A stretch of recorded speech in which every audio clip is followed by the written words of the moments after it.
ಕೇಂದ್ರ ಸರ್ಕಾರ ನಮ್ಮ ಭಾರತ ದೇಶದಲ್ಲಿ ಒಂದು ಐತಿಹಾಸಿಕವಾದಂಥ ಕಾಯ್ದೆ ಇದೆ, ಮನ್ರೇಗಾ ಕಾಯ್ದೆ.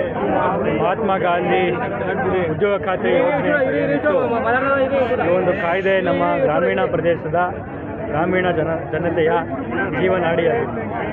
ಈ ಒಂದು ಕಾಯ್ದೆಯನ್ನು ಏಕಾಏಕಿ ರಿಪೀಲ್ ಮಾಡಿ ಬಿ ಗ್ರಾಮ್ಜಿ ಎಂಬ ಕಾಯ್ದೆಯನ್ನು ಏಕಾಏಕಿ ತಂದು ಇವತ್ತು ನಮ್ಮ ಜನರ ಮುಂದೆ ಇವತ್ತು ಕೊಟ್ಟಿದ್ದಾರೆ.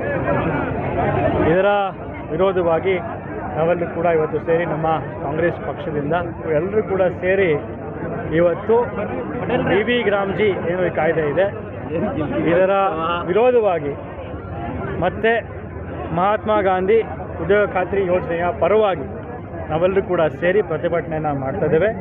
ನಾವು ಈ ಮೂಲಕ ನಮ್ಮ ಕೇಂದ್ರ ಸರ್ಕಾರಕ್ಕೆ ಆಗ್ರಹವನ್ನು ನಾವು ಮಾಡ್ತೇವೆ. ನೀವು ನಮ್ಮ ಗ್ರಾಮೀಣ ಜನತೆಯ ಬದುಕನ್ನು, ಅವರ ಹಕ್ಕನ್ನು ಕಿತ್ಕೊಳ್ಳುವಂಥ ಕೆಲಸವನ್ನು ದಯಮಾಡಿ ಮಾಡಬೇಡಿ. ಉಗ್ರವಾದಂಥ ಹೋರಾಟವನ್ನು ನಾವು ಮಾಡ್ತೇವೆ.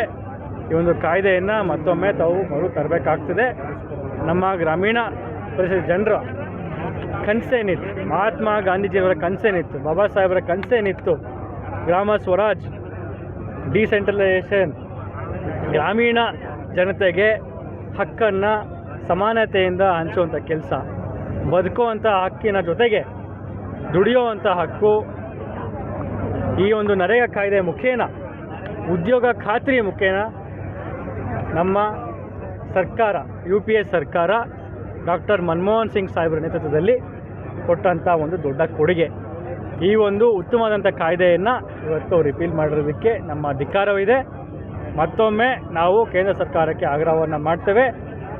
ತಾವು ಮತ್ತೊಮ್ಮೆ ಇದನ್ನು ರೀಕನ್ಸಿಡರ್ ಮಾಡಿ ರಿವಿಸಿಟ್ ಮಾಡಿ ಈ ಒಂದು ಕಾಯ್ದೆಯನ್ನು ಮತ್ತೆ ನರೇಗಾ ಕಾಯ್ದೆಯನ್ನು ಮತ್ತೆ ತಾವು ನಮಗೆ ನಮ್ಮ ಗ್ರಾಮೀಣ ಪ್ರದೇಶದ ರೈತರಿಗೆ ತಾವು ಮತ್ತೊಮ್ಮೆ ನಮಗೆ ತಂದು ಕೊಡಬೇಕು.